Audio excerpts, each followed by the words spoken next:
Hi guys, welcome back to my YouTube channel. ಆಸೆ ಇಂದಿನ ಸಂಚಿಕೆ ಏನಾಗುತ್ತೆ ಅಂತ ನೋಡೋಣ ಬನ್ನಿ. ಮೊದಲಿಗೆ ಸೂರ್ಯ ಕಾನ್ಸ್ಟೇಬಲ್ ಹತ್ರ ಹೋಗಿ, ಸರ್ ಸ್ವಲ್ಪ ಇನ್ಸ್ಪೆಕ್ಟ್ರನ್ನ ಮೀಟ್ ಮಾಡಬೇಕಿತ್ತು ಅಂತಾನೆ. ಆಗ ಕಾನ್ಸ್ಟೇಬಲ್ ಒಳಗೆ ವಿಚಾರಣೆ ಮಾಡ್ತಾ ಇದ್ದಾರೆ, ಸ್ವಲ್ಪ ಹೊತ್ತು ವೆಯ್ಟ್ ಮಾಡು ಅಂತಾರೆ. ಆಗ ಸೂರ್ಯ, ಸರ್ ತುಂಬ ಹೊತ್ತಿಂದ ವೆಯ್ಟ್ ಮಾಡ್ತಾ ಇದ್ದೀವಿ ಸರ್, ಸಿಕ್ಕಾಪಟ್ಟೆ ಕಾಲು ನೋವ್ತಾ ಇದೆ, ಗಾಡೀಲಿ ಬೇರೆ ಹೂವಿದೆ ಸರ್, ನಿಮ್ಮ ಸ್ಟೇಷನ್ಗೆ ಹೂ ತಗೋತೀರಾ ಸರ್ ಅಂತ ಕೇಳ್ತಾನೆ. ಆಗ ಕಾನ್ಸ್ಟೇಬಲ್, ಹೂ ತಗೊಂಡು ನಾವೇನಯ್ಯ ಮಾಡೋದಕ್ಕಾಗುತ್ತೆ ಅಂತ ಅಂತಾರೆ. ಆಗ ಸೂರ್ಯ, ಸರ್ ಇದು ಒಳಗೆ ಎಷ್ಟೊಂದು ಫೋಟೋಗಳಿರುತ್ತಲ್ಲ ಸರ್, ಹೂ ತೊಗೊಂಡು ಎಲ್ಲದಕ್ಕೂ ಹಾರ ಹಾಕ್ಬಿಡಿ, ಹಾರ ಹಾಕ್ಬಿಟ್ಟು ಎಲ್ಲ ಕೇಸ್ಗಳು ಬೇಗ ಸಾಲ್ವ್ ಆಗಲಿ, ಇನ್ನು ಮುಂದೆ ಯಾರೂ ತಪ್ಪೇ ಮಾಡಬಾರ್ದು ಅಂತ ಬೇಡ್ಕೊಳ್ಳಿ ಸರ್ ಅಂತಾನೆ. ಆಗ ಕಾನ್ಸ್ಟೇಬಲ್, ಯಾರು ತಪ್ಪು ಮಾಡಿಲ್ಲ ಅಂದರೆ ನಮಗೆ ಇರುತ್ತೆ, ನಾವು ಹಾಗೆ ಸುಮ್ಮನೆ ಮನೆಗೆ ಹೋಗ್ಬೇಕಾಗುತ್ತೆ ಅಂತ ಅಂತಾರೆ. ಆಗ ಸೂರ್ಯ, ಓ ಹೌದಲ್ವಾ, ಅದು ಕರೆಕ್ಟೇ, ಸರಿ ಸರ, ನಾನೋಗಿ ಇನ್ಸ್ಪೆಕ್ಟರ್ನ ನೋಡ್ಕೊಂಡು ಬರ್ತೀನಿ ಅಂತ ಒಳಗೆ ಹೋಗೋದಕ್ಕೆ ಅಂತ ಹೋಗ್ತಾನೆ. ಆಗ ಕಾನ್ಸ್ಟೇಬಲ್, ಏಯ್ ಸಾಹೇಬ್ರು ವಿಚಾರಣೆಯಲ್ಲಿದ್ದಾರೆ, 1-2 ನಿಮಿಷ ವೆಯ್ಟ್ ಮಾಡು ಅಂತಾರೆ. ಆಗ ಸೂರ್ಯ ಪಾಪ ಬೇಜಾರು ಮಾಡಿಕೊಂಡು ಹೊರಗೆ ಹೋಗ್ತಾನೆ. ಆ ಕಡೆ ಸ್ಟೇಷನ್ ಒಳಗೆ ಲಾಯರಿಗೆ ಪೊಲೀಸ್ನವರು, ಸೊ ಫೈನಲ್ ಆಗಿ ಏನು ಹೇಳ್ತೀರಾ ಸರ್ ಅಂತಾರೆ. ಆಗ ಲಾಯರ್, ಸರ್ ಸ್ವಲ್ಪ ಟೈಮ್ ಕೊಟ್ಟರೆ ಅಂತಾರೆ. ಆಗ ರೋಹಿಣಿ, ಟೈಮ್ ಎಲ್ಲ ಕೊಡೋದಕ್ಕಾಗಲ್ಲ ಸರ್, ಇವತ್ತೇ ಫುಲ್ ಸೆಟಲ್ ಆಗಬೇಕು ಅಂತಾಳೆ. ಆಗ ಮನೋಜ್, ಆ ದುಡ್ಡು ನಮ್ಮ ತಂದೆ ರಿಟೈರ್ಮೆಂಟ್ ದುಡ್ಡು ಸರ್ ಅಂತ ಅಂತಾನೆ. ಆಗ ಛಾಯಾ ಪೊಲೀಸರಿಗೆ, ಸರ್ ಆ ದುಡ್ಡನ್ನ ಇವನು ತಗೊಂಡ್ಬೇಕು ಅಂತ ಅಂದ್ಕೊಂಡಿದ್ದು ತಪ್ಪಲ್ವಾ ಸರ್ ಅಂತಾಳೆ. ಆಗ ಮನೋಜ, ಏಯ್ ನೀನು ಮಾತಾಡಬೇಡ ಅಂತ ಅಂತಾನೆ. ಆಗ ರೋಹಿಣಿ, ಇವರಪ್ಪನ ದುಡ್ಡನ್ನ ಇವ್ರು ತಗೊಳ್ಳೋದಕ್ಕೂ ನೀನು ತಗೊಳ್ಳೋದಕ್ಕೂ ವ್ಯತ್ಯಾಸ ಇಲ್ವೇನೆ ಅಂತಾಳೆ. ಆಗ ಲಾಯರ್, ಆಯ್ತಮ್ಮ, ಇವ್ರು 27 ಲಕ್ಷ ವಾಪಸ್ ಕೊಡ್ತಾರೆ, ನೀವು ಕಂಪ್ಲೇಂಟ್ ವಾಪಸ್ ತಗೊಳ್ಳಿ ಅಂತಾರೆ. ಆಗ ರೋಹಿಣಿ, ಇಷ್ಟು ದಿವಸ ಆ ದುಡ್ಡನ್ನ ಅವಳು ಹತ್ರನೇ ಇಟ್ಕೊಂಡಿದ್ದಕ್ಕೆ ಬಡ್ಡಿ ಕೂಡ ಕೊಡಬೇಕು ಅಂತಾಳೆ. ಆಗ ಛಾಯಾಗೆ ಶಾಕ್ ಆಗುತ್ತೆ.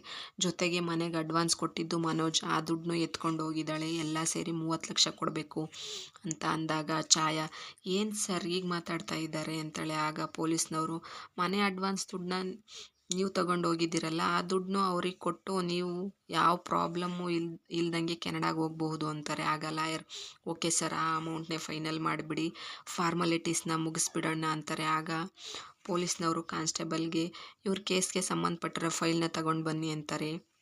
ಈ ಕಡೆ ಸೂರ್ಯ ಮತ್ತು ಮೀನಾ ಹೊರಗೆ ವೆಯ್ಟ್ ಮಾಡ್ತಾ ಕೂತಿರ್ತಾರೆ. ಆ ಕಡೆ ಸ್ಟೇಷನ್ ಒಳಗೆ ಇನ್ಸ್ಪೆಕ್ಟರ್, ನೋಡಿ ನಿಮ್ಮ ದುಡ್ಡು ನಿಮಗೆ ಸೇರಿದೆ, ಕಂಪ್ಲೇಂಟ್ನ ವಾಪಸ್ ತಗೋತಾ ಇದ್ದೀವಿ ಅಂತ ಹೇಳಿ ಈ ಪೇಪರ್ಗೆ ಒಂದು ಸಹಿ ಮಾಡಿ ಅಂತಾರೆ. ಆಗ ಮನೋಜ್, ಕೊಡಿ ಸರ್ ಅಂತ ತಗೋತಾನೆ. ಆಗ ರೋಹಿಣಿ, ಮನೋಜ್ 1 ನಿಮಿಷ ಅಂತಾಳೆ. ಆಗ ಮನೋಜ್, ಯಾಕೆ ರೋಹಿಣಿ ಅಂತಾನೆ. ಆಗ ರೋಹಿಣಿ, ಮೊದಲು ಇವಳಿಗೆ ದುಡ್ಡು ಕಳಿಸೋದಕ್ಕೆ ಹೇಳಿ ಅಂತಾಳೆ. ಆಗ ಪೊಲೀಸ್ನವರು, ಅವರಿಗೆ ಅಮೌಂಟ್ನ ಕಳ್ಸಮ್ಮ ಅಂತಾರೆ. ಆಗ ಛಾಯಾ ಕೋಪದಲ್ಲಿ ನೋಡ್ತಾಳೆ.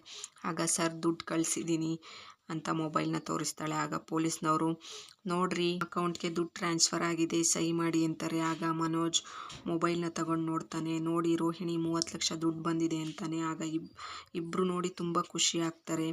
ಆಗ ಪೊಲೀಸ್, ಸಹಿ ಮಾಡಿ ಅಂತ ಅಂತಾರೆ. ಆಗ ಮನೋಜ, ಹಾಂ ಸರ್ ಅಂತ ಸಹಿ ಹಾಕ್ತಾನೆ. ಆಗ ಪೊಲೀಸ್ನವರು, ನೋಡಿ ಸಾಕ್ಷಿಗೆ ನೀವು ಒಂದು ಸಹಿ ಮಾಡಿ ಅಂತಾರೆ. ಆಗ ರೋಹಿಣಿನ ಸಹಿ ಹಾಕ್ತಾಳೆ. ಆಗ ಛಾಯಾ, ನನಗೆ ಮೋಸ ಮಾಡಿ ನೀವಿಬ್ಬರು ದುಡ್ಡು ಕಿತ್ಕೊಂಡ್ರಿ ಅಲ್ವಾ, ಈ ದುಡ್ಡಿಂದ ನಿಮಗೆ ಖಂಡಿತ ಒಳ್ಳೇದಾಗೋದಿಲ್ಲ ಅಂತಾಳೆ. ಆಗ ರೋಹಿಣಿ, ಏನೇ ಶಾಪ ಆಗ್ತಾ ಇದೆಯಾ, ನಿನ್ನಂಥವಳ ಶಾಪ ನಮ್ಮನ್ನು ಏನೂ ಮಾಡೋದಿಲ್ಲ ಹೋಗೆ ಅಂತಾಳೆ. ಆಗ ಪೊಲೀಸ್ನವರು, ಎಲ್ಲ ಸೆಟಲ್ ಆದಮೇಲೆ ಯಾಕ್ರಿ ಜಗಳ ಮಾಡ್ತಾ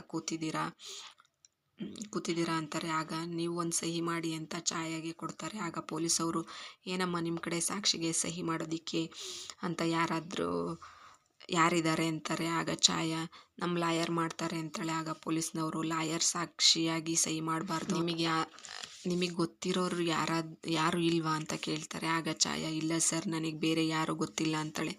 ಆಗ ಪೊಲೀಸ್, ಬೇರೆ ಯಾರಾದರೂ ಇದ್ದರೆ ಸಹಿ ಮಾಡೋದಕ್ಕೆ ಕರೆಸಿ ಅಂತಾರೆ. ಆಗ ಕಾನ್ಸ್ಟೇಬಲ್, ಸರ್ 1 ನಿಮಿಷ ಸರ್ ಅಂತ ಹೇಳಿ ಮೇಡಮ್ ಸ್ವಲ್ಪ ಬನ್ನಿ ಅಂತ ಛಾಯಾನ ಹೊರಗೆ ಕರ್ಕೊಂಡು ಹೋಗ್ತಾರೆ. ಆಗ ಅಲ್ಲೇ ಆಚೆ ಇದ್ದ ಸೂರ್ಯ ಬಾರಪ್ಪ ಇಲ್ಲಿ ಅಂತಾರೆ. ಆಗ ಸೂರ್ಯ, ಬಾರೆ ಕರಿತಾ ಇದ್ದಾರೆ ಅಂತ ಹೇಳಿ ಹೋಗ್ತಾಳೆ. ಸರ್ ಇನ್ಸ್ಪೆಕ್ಟರ್ ಮಾತಾಡಬಹುದಾ ಅಂತಾನೆ. ಆಗ ಛಾಯಾನ ನೋಡಿ, ಮೇಡಮ್ ನೀವೇನು ಇಲ್ಲಿ, ಏನಾದರೂ ಸಮಸ್ಯೆನಾ ಮೇಡಮ್ ಅಂತಾನೆ. ಆಗ ಛಾಯಾ, ಒಂದು ಸಣ್ಣ ಸೆಟ್ಲ್ಮೆಂಟ್ ಇತ್ತು, ಅದಕ್ಕೆ ಬಂದಿದ್ದೆ ಅಂತಾಳೆ. ಆಗ ಕಾನ್ಸ್ಟೇಬಲ್, ಸೂರ್ಯ ಇವ್ರು ನಿನಗೆ ಪರಿಚಯ ಇದ್ದಾರಾ ಅಂತಾನೆ. ಆಗ ಸೂರ್ಯ, ಹ್ಞೂ ಗೊತ್ತು ನನಗೆ ಮೇಡಮ್, 2 ದಿನದಿಂದ ನನ್ನ ಕಾರ್ನೇ ಬುಕ್ ಮಾಡಿಕೊಂಡು ಓಡಾಡ್ತಾ ಇರೋದು ಮೇಡಮ್, ಆ ಲ್ಯಾಂಡ್ ಅಂತಾನೆ. ಆ ಲ್ಯಾಂಡ್ ವಿಷಯಕ್ಕೆ ಬಂದಿರೋದಾ ಮೇಡಮ್ ಅಂತಾನೆ. ಆಗ ಛಾಯಾ ಮುಖನ ಡಲ್ಲಾಗಿ ಇಟ್ಕೊಳ್ತಾಳೆ. ಆಗ ಕಾನ್ಸ್ಟೇಬಲ್, ಸೂರ್ಯ ಇದು ಬೇರೆ ಸೆಟಲ್ಮೆಂಟ್ ವಿಷಯ, ವಿಷಯ ಕಣಪ್ಪ, ಎಲ್ಲ ಮಾತಾಡಿ ಸೆಟಲ್ಮೆಂಟ್ ಮಾಡಾಯಿತು, ಒಂದು ಸಾಕ್ಷಿ ಸಹಿ ಬೇಕು, ಇವ್ರ ಕಡೆಯಿಂದ ನೀನೇ ಒಂದು ಸಹಿ ಮಾಡಿಬಿಡಪ್ಪ ಅಂತ ಅಂತಾರೆ. ಆಗ ಸೂರ್ಯ ಶಾಕ್ನಲ್ಲಿ ಸರ್ ನಾನಾ ಅಂತಾನೆ. ಆಗ ಛಾಯಾ ಹೌದು ಸೂರ್ಯ, ನಾನು ಸ್ವಲ್ಪ ಅರ್ಜೆಂಟ್ನಲ್ಲಿದ್ದೀನಿ ಅಂತಾಳೆ. ಪ್ಲೀಸ್ ಹೆಲ್ಪ್ ಮೀ ಅಂತಾಳೆ. ಆಗ ಸೂರ್ಯ ನಾನು ಹೇಗೆ, ಅಲ್ಲ ನನಗಿದ್ರ ಬಗ್ಗೆ ಹಿಂದೆ ಮುಂದೆ ಏನೂ ಗೊತ್ತಿಲ್ಲದೆ ನಾನು ಹೇಗೆ ಮೇಡಮ್ ಸಹಿ ಹಾಕೋದಕ್ಕಾಗುತ್ತೆ, ಮುಂದೆ ನನಗೆ ಇದರಿಂದ ಏನಾದರೂ ಪ್ರಾಬ್ಲಮ್ ಆಗಿಬಿಟ್ರೆ ಅಂತಾನೆ. ಆಗ ಕಾನ್ಸ್ಟೇಬಲ್ ಮುಂದೆ ಯಾವುದೇ ಪ್ರಾಬ್ಲಮ್ ಆಗೋದಿಲ್ಲ ಕಣಪ್ಪ ಅಂತಾರೆ. ನೀನು ಒಂದು ಸಹಿ ಹಾಕಿದರೆ ಅವ್ರು ಇಲ್ಲಿಂದ ಹೋಗ್ತಾರೆ, ಆಗ ನೀನು ಇನ್ಸ್ಪೆಕ್ಟರ್ ಹತ್ರ ಮಾತಾಡಿ ನಿನ್ನ ಗಾಡಿನ ತಗೊಂಡು ಹೋಗ್ಬೋದು ಅಂತಾರೆ. ಆಗ ಸೂರ್ಯ ಸರಿ ಮೇಡಮ್ ಅಂತ ಸಹಿ ಮಾಡ್ತಾನೆ. ಆಗ ಕಾನ್ಸ್ಟೇಬಲ್ ಮೇಲ್ಗಡೆ ನಿನ್ನ ಫೋನ್ ನಂಬರ್ ಬರೆಯಪ್ಪ ಅಂತ ಅಂತಾರೆ. ಆಗ ಸೂರ್ಯ ಬರೆದು ತಗೊಳ್ಳಿ ಸರ್ ಅಂತ ಕೊಡ್ತಾನೆ. ಆಗ ಕಾನ್ಸ್ಟೇಬಲ್ ಸರಿಯಪ್ಪ ಇವ್ರನ್ನ ಕಳಿಸಿ, ನಾನು ನಿನ್ನ ಒಳಗೆ ಕರಿತೀನಿ ಅಂತಾರೆ. ಆಗ ಛಾಯಾ ತುಂಬ ಥ್ಯಾಂಕ್ಸ್ ಸೂರ್ಯ ಅವರೇ ಅಂತ ಹೇಳಿ ಒಳಗೆ ಹೋಗ್ತಾಳೆ. ಆಗ ಮೀನಾರಿ ಏನ್ರಿ ಇದೆಲ್ಲ ಅಂತ ಅಂತಾಳೆ. ಆಗ ಸೂರ್ಯ ಏನೂ ಇಲ್ಲ ಬಿಡಮ್ಮ ಅಂತಾನೆ. ಆ ಕಡೆ ಒಳಗೆ ಪೊಲೀಸ್ನವರು ಕೇಸ್ ಕ್ಲೋಸ್ ಆಗಿದೆ, ಈಗ ನೀವು ಎಲ್ಲಿಗೆ ಬೇಕಾದರೂ ಹೋಗಬಹುದು ಅಂತಾರೆ. ಆಗ ರೋಹಿಣಿ ಬನ್ನಿ ಮನೋಜ್ ಅಂತೇಳಿ ಕರ್ಕೊಂಡು ಹೋಗ್ತಾಳೆ. ಹೋಗುವಾಗ ಛಾಯಾ ನನ್ನ ಹತ್ರ ದುಡ್ಡು ಕಿತ್ಕೊಂಡು ತುಂಬ ಸಂತೋಷವಾಗಿದ್ದೀರಿ ಅಲ್ವಾ, ನಾನಂತೂ ಸುಮ್ಮನೆ ಇರೋದಿಲ್ಲ, ಇದಕ್ಕೆ ಒಂದಿನ ಖಂಡಿತ ಉತ್ತರ ಕೊಡ್ತೀರಾ, ನೋಡ್ತಾ ಇರಿ ಅಂತಾಳೆ. ಆಗ ರೋಹಿಣಿ ಏನು ಎದುರಿಸ್ತಾ ಇದೆಯೇನೆ, ನಿನ್ನ ಕೈಲಿ ಆಗಿದ್ದನ್ನು ಮಾಡ್ಕೊ ಹೋಗು ಅಂತ ಅಂತಾಳೆ. ಆಗ ಛಾಯಾ ಕೋಪದಲ್ಲಿ ಹೋಗ್ತಾಳೆ. ಆ ಕಡೆ ಹೊರಗೆ ಮೀನಾ ಟ್ರಾಫಿಕ್ ಪೊಲೀಸ್ ಅಂತಾಳೆ. ಆಗ ಸೂರ್ಯ ಕರಿ ನಡಿ ಅಂತ ಹೇಳ್ತಾನೆ. ಆಗ ಮೀನಾ ಸರ್ ಅಂತ ಓಡೋಗ್ತಾಳೆ. ಆಗ ಸೂರ್ಯ ಸರ್ ನಾವು ಇದು ಗಾಡಿನ ನೋ ಪಾರ್ಕಿಂಗ್ನಲ್ಲಿ ಇಕ್ಕಿದ್ವಿ ಅಂತ ಎತ್ಕೊಂಡು ಬಂದುಬಿಟ್ಟಿದ್ದಾರೆ ಸರ್ ಗಾಡಿನ ಅಂತಾನೆ. ಆಗ ಟ್ರಾಫಿಕ್ ಪೊಲೀಸ್ನವರು ಸರಿ ಬನ್ನಿ ಮಾತಾಡೋಣ ಅಂತಾರೆ. ಆಗ ಸೂರ್ಯ ಮೀನಾ ಒಳಗೆ ಹೋಗ್ತಾರೆ. ಆಗ ಮನೋಜ್ ರೋಹಿಣಿ ಹೊರಗೆ ಬರ್ತಾರೆ. ಆಗ ಮನೋಜ್ ರೋಹಿಣಿ ನನಗೆಷ್ಟು ಖುಷಿ ಆಗ್ತಾ ಇದೆ ಗೊತ್ತಾ ಅಂತ ಅಂತಾನೆ. ಆಗ ರೋಹಿಣಿ ಅದಕ್ಕೆ ಹೇಳೋದು ಮನೋಜ್, ನಮ್ಮ ಬುದ್ಧಿವಂತಿಕೆನ ಉಪಯೋಗಿಸ್ಬೇಕು ಅಂತ ಅಂತಾಳೆ. ಆಗ ಮನೋಜ್ ಏನು ತಲೆನ ಇದು ಬ್ರಿಲಿಯಂಟ್ ಇದೆಯಾ ನೀನು ಅಂತಾನೆ. ಆಗ ರೋಹಿಣಿ ಹೆಂಗೆ 1 ಗಂಟೆ ಹೋರಾಟ 30 ಲಕ್ಷ ಲಾಭ ಅಂತಾಳೆ. ಆಗ ಮನೋಜ್ 30 ಲಕ್ಷ ಬಾ ಅಂತಾನೆ. ಆಗ ಅಲ್ಲಿಂದ ಹೊರಟೋಗ್ತಾರೆ. ಈ ಕಡೆ ಟ್ರಾಫಿಕ್ ಪೊಲೀಸ್ ನೋ ಪಾರ್ಕಿಂಗ್ನಲ್ಲಿ ಗಾಡಿ ಯಾಕೆ ನಿಲ್ಲಿಸಿದ್ರಿ ಅಂತಾರೆ. ಆಗ ಮೀನಾ ಹೂ ಕೊಟ್ಟು ಬರೋಕೆ ಅಂತ ಹೋಗಿದ್ದೆ, ಸ್ವಲ್ಪ ಲೇಟ್ ಆಯಿತು ಸರ್, ಇನ್ನು ಮುಂದೆ ಹಾಗೆಲ್ಲ ಆಗಲ್ಲ ಸರ್ ಅಂತಾಳೆ. ಆಗ ಟ್ರಾಫಿಕ್ ಪೊಲೀಸ್ ಸರಿ ಫೈನ್ ಕಟ್ಟಿ ಗಾಡಿ ತಗೊಂಡು ಹೋಗಿ, ಇನ್ನು ಮುಂದೆ ಈಗ ಮಾಡಬಾರ್ದು ಅಂತಾರೆ. ಆಗ ಮೀನಾ ಸರ್ ಅಂತಾಳೆ, ಇನ್ನು ಮುಂದೆ ನೋಡ್ಕೊಂಡು ಹೋದ್ರೂ ನಡ್ಕೊಂಡು ಹೋದ್ರೂ ನೋ ಪಾರ್ಕಿಂಗ್ನಲ್ಲಿ ಮಾತ್ರ ನಿಲ್ಲಲ್ಲ ಸರ್, ಗಾಡಿ ಇದ್ದರೆ ಸಾಕು ಅಂತಾಳೆ. ಆಗ ಟ್ರಾಫಿಕ್ ಪೊಲೀಸ್ ಸರಿ 500 ರೂಪಾಯಿ ಕೊಡಿ ಅಂತಾರೆ. ಆಗ ಮೀನಾ ಸರ್ ಏನು 500 ರೂಪಾಯಿ ಕೇಳ್ತಾ ಇದ್ದೀರಾ ಅಂತಾಳೆ. ಆಗ ಟ್ರಾಫಿಕ್ ಪೊಲೀಸ್ ಇದು ಫೈನ್ ಅಷ್ಟೇನಮ್ಮ, ಇಲ್ಲೇ ಕಟ್ತೀರಾ ಅಥವಾ ಕೋರ್ಟಿಗೆ ಹೋಗ್ತೀರಾ ಅಂತಾರೆ. ಆಗ ಸೂರ್ಯ ಅಯ್ಯೋ ಇಲ್ಲೇ ಸರ್, ಇಲ್ಲೇ ಕಟ್ತೀವಿ ಅಂತ ಹೇಳಿ ದುಡ್ಡನ್ನ ನೋಡ್ತಾನೆ. ಅಷ್ಟಿರೋದಿಲ್ಲ. ಆಗ ಮೀನಾ ತಗೊಳ್ಳಿ ಅಂತ ಸ್ವಲ್ಪ ಕೊಡ್ತಾಳೆ. ಆಗ ಸೂರ್ಯ ಸರ್ ಕರೆಕ್ಟಾಗಿ ಇದೆ ತಗೊಳ್ಳಿ ಸರ್ ಅಂತ ಕೊಡ್ತಾನೆ. ಆಗ ಟ್ರಾಫಿಕ್ ಪೊಲೀಸ್ ದುಡ್ಡನ್ನ ತಗೊಂಡ್ರು ರಶೀಫ್ನ ಕೊಡ್ತಾರೆ. ಆಗ ಮೀನಾ ಥ್ಯಾಂಕ್ ಯು ಸರ್ ಅಂತ ಹೇಳಿ, ಆಗ ಸೂರ್ಯ ತುಂಬ ಉಪಕಾರ ಆಯಿತು ಸರ್, ಬರ್ತೀವಿ ಸರ್, ಇಲ್ಲ ಬರಲ್ಲ ಸರ್, ನಡಿಯಮ್ಮ ಹೋಗೋಣ ಅಂತ ಹೊರಡ್ತಾರೆ.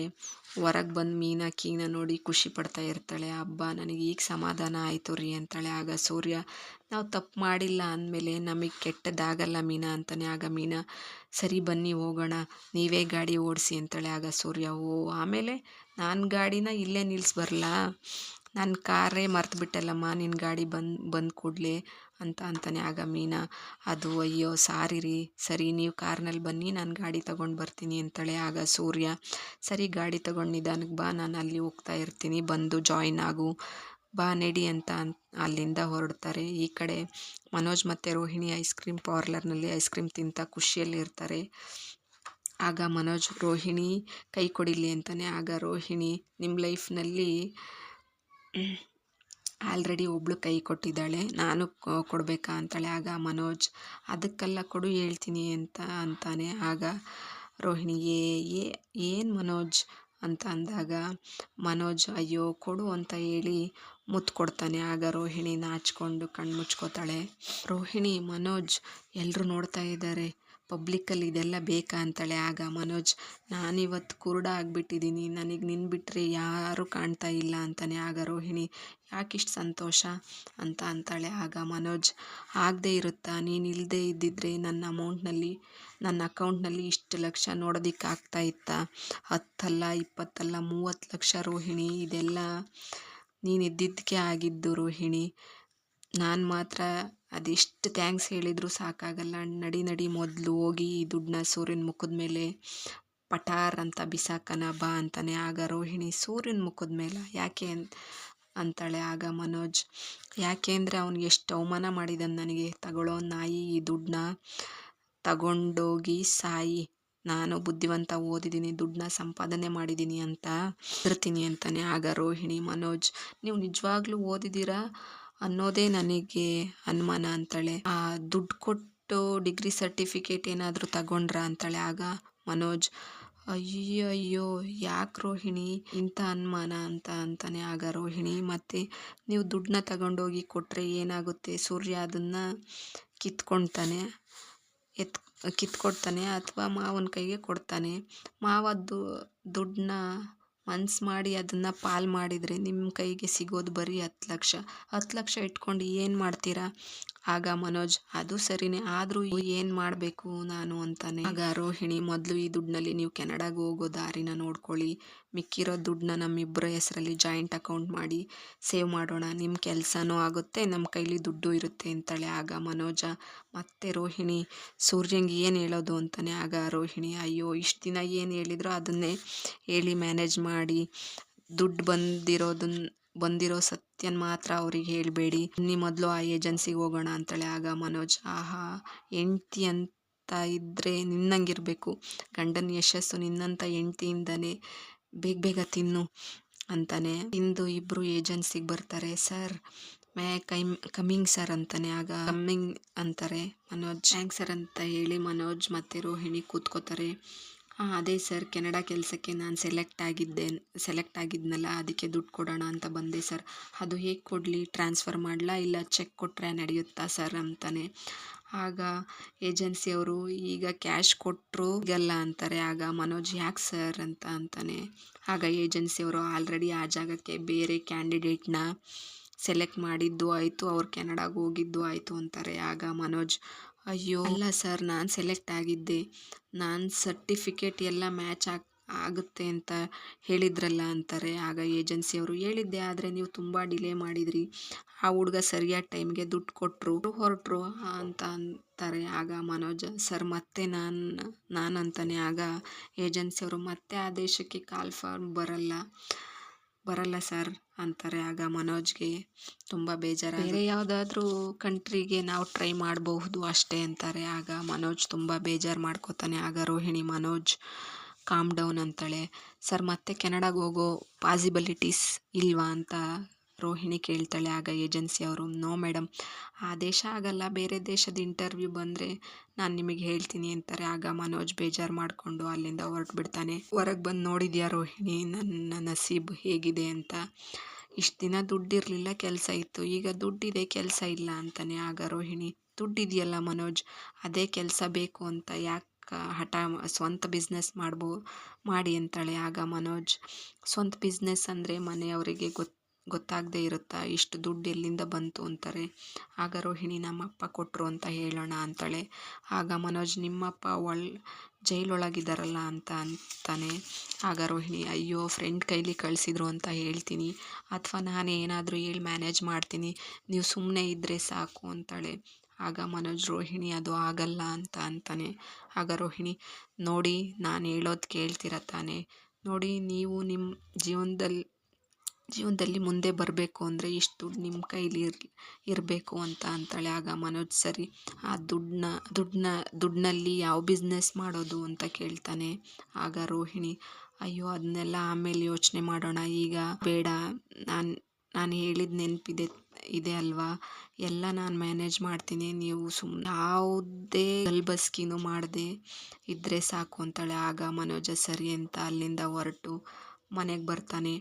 ಬಂದು ಅಮ್ಮ ಅಪ್ಪ ಅಂತಾನೆ. ಆಗ ರೂಮಿಂದ ರಂಗನಾಥ್ ಅವ್ರು ಬರ್ತಾರೆ. ಓಹೋ ಏನಯ್ಯ ಇದು ಏನೋ ತಂದ್ಬಿಟ್ಟಿದೀಯಾ ಅಂತಾರೆ. ಆಗ ಮನೋಜ್ ಅಪ್ಪ ಶಾಪಿಂಗ್ ಹೋಗಿದ್ವಿ ಅಂತ ಅಂತಾನೆ. ಆಗ ಶಾಂತಿನಿ ಶಾಪಿಂಗ ಯಾವ ಖುಷಿಗೆ ಅಂತಾಳೆ. ಆಗ ರೋಹಿಣಿ ನಮ್ಮ ಅಪ್ಪ ನನಗೆ 15 ಲಕ್ಷ ದುಡ್ಡು ಕಳಿಸಿದ್ದಾರೆ ಅತ್ತೆ ಅಂತಾಳೆ. ಆಗ ಶಾಂತಿ ಶಾಕಲ್ಲಿ ಬಾಯಿ ತಕ್ಕೊಂಡು ನೋಡ್ತಾ ಇರ್ತಾಳೆ. ಆಗ ರಂಗನಾಥ್ ಅವರು ಲೇ ಮುಚ್ಕೊಳೆ ಬಾಯ್ನ ಅಂತಾರೆ. ಆಗ ಶಾಂತಿ ರೋಹಿಣಿ ನಿಮ್ಮಪ್ಪ 15 ಲಕ್ಷ ಕಳಿಸ್ಬಿಟ್ಟಿದಾರ ಅಂತಾಳೆ. ಆಗ ರೋಹಿಣಿ ಹೌದತ್ತೆ ಅಂತಾಳೆ. ಆಗ ರಂಗನಾಥ್ ನಿಮ್ಮಪ್ಪ ಜೈಲಲ್ಲಿದ್ದಾರೆ ಅಂದಲ್ಲಮ್ಮ ಅಂತಾರೆ. ಆಗ ರೋಹಿಣಿ ಹೌದು ಮಾವ, ಆದರೆ ಜೈಲಿಗೆ ಹೋಗೋಕ್ಕೂ ಮುಂಚೆನೇ ನಮ್ಮ ತಂದೆ ನನಗೆ ಕೊಡಬೇಕು ಅಂತ ಎತ್ತಿಟ್ಟಿದ್ರಂತೆ ಅಂತ ಅಂತಾಳೆ. ಆಗ ಸೂರ್ಯ ಓಹೋ ಅಂದರೆ ನಿಮ್ಮ ಡ್ಯಾಡಿಗೆ ಮೊದಲೇ ಡ್ಯಾಡಿಗೆ ಜೈಲಿಗೆ ಹೋಗ್ತಾರೆ ಅಂತ ಗೊತ್ತಿತ್ತೋ ಅಂತಾನೆ. ಆಗ ಎಲ್ರಿಗೂ ಶಾಕ್ ಆಗುತ್ತೆ. ಆಗ ಶ್ರುತಿ ವಾ ಇದು ಒಳ್ಳೆ ಪಾಯಿಂಟ್ ಅಂತಾಳೆ. ಆಗ ಸೂರ್ಯ ಥ್ಯಾಂಕ್ಸ್ ಚಪ್ಡಿ ಅಂತ ಅಂತಾನೆ. ಅಲ್ಲ ಸೋಂಪಾಪುಡಿ ಅಂತಾನೆ. ಆಗ ರೋಹಿಣಿ ನಮ್ಮಪ್ಪ ನನಗೆ ದುಡ್ಡು ಕಳಿಸಿರೋದಿಕ್ಕೂ ನಿಮ್ದು ಏನು ವಿವಾದ ಅಂತಾಳೆ. ಆಗ ಮನೋಜ ಹೌದು ಪಾಯಿಂಟ್ ಅಂದರೆ ಇದು ದುಡ್ಡು ಎಲ್ಲಿಂದ ಬಂದ್ರೇನು ಬಂತಲ್ಲ ಅದು ಮುಖ್ಯ ಅಂತ ಅಂತಾನೆ. ಆಗ ರವಿ ಆಗಲ್ಲ ಮನೋಜ್, ಜೈಲಿಂದ ದುಡ್ಡು ಕಳ್ಸೋದಿಕ್ಕೆ ಸಾಧ್ಯನಾ, ಅಥವಾ ನಾನು ಜೈಲಿಗೆ ಹೋಗ್ತಾ ಇದ್ದೀನಿ ದುಡ್ಡು ಕೊಟ್ಬಿಡು ಅನ್ನೋದಕ್ಕೆ ಅದೇಗೆ ಸಾಧ್ಯ ಅಂತ ಅಂತಾನೆ. ಆಗ ರೋಹಿಣಿ ಅಯ್ಯೋ ನಮ್ಮ ಮಾವನ ಕೈಯಲ್ಲಿ ಕಳಿಸಿದ್ದಾರೆ ರವಿ ಅವರೇ, ನೀವ್ಯಾಕೆ ಸೂರ್ಯನ ಥರ ಪ್ರಶ್ನೆ ಮಾಡ್ತಾ ಇದ್ದೀರಾ ಅಂತಾಳೆ. ಆಗ ಸೂರ್ಯ ಪೌಡ್ರಮ್ಮ ಬಿಡ್ಗಾಸಿಲ್ಲ, ಎಲ್ಲ ದುಡ್ಡು ಕೊಚ್ಕೊಂಡು ಹೊರಟೋಯ್ತು, ನಿಮ್ಮಪ್ಪ ಪಾಪರಾಗ್ಬಿಟ್ಟಾರೆ ಅಂತ ಹೇಳಿದೆ ನಿಮ್ಮ ದಿನಕದಿನ ಸ್ವಾಮಿಗಳು ಉರ್ಫ್ ನಿಮ್ಮ ಮಾವನವರು ಅಲ್ವೇ. ನಿಮ್ಮ ಡ್ಯಾಡು ಆ ದಿನಕದಿನ ಸ್ವಾಮಿಗಳಿಗೆ ಅಷ್ಟು ದೊಡ್ಡ ಅಮೌಂಟ್ನ ಕೊಟ್ಬಿಟ್ಟಿದ್ರೆ ಆ ದಿನನೇ ಹೇಳ್ಬೋದಾಗಿತ್ತಲ್ಲ ಅಂತಾನೆ. ಆಗ ರೋಹಿಣಿ ಹೇಳಲೇಬೇಕು ಅನ್ನೋದೇನಿದೆ, ಅವ್ರಿಗೆ ಇದ್ದಿದ್ದ ಟೆನ್ಷನ್ನು ಮನಸ್ಥಿತಿ ಆಗಿತ್ತು. ಸಾಲದಕ್ಕೆ ಪೊಲೀಸ್ನವ್ರು ಬೇರೆ ಅವ್ರ ಹಿಂದೆ ಇದ್ರು.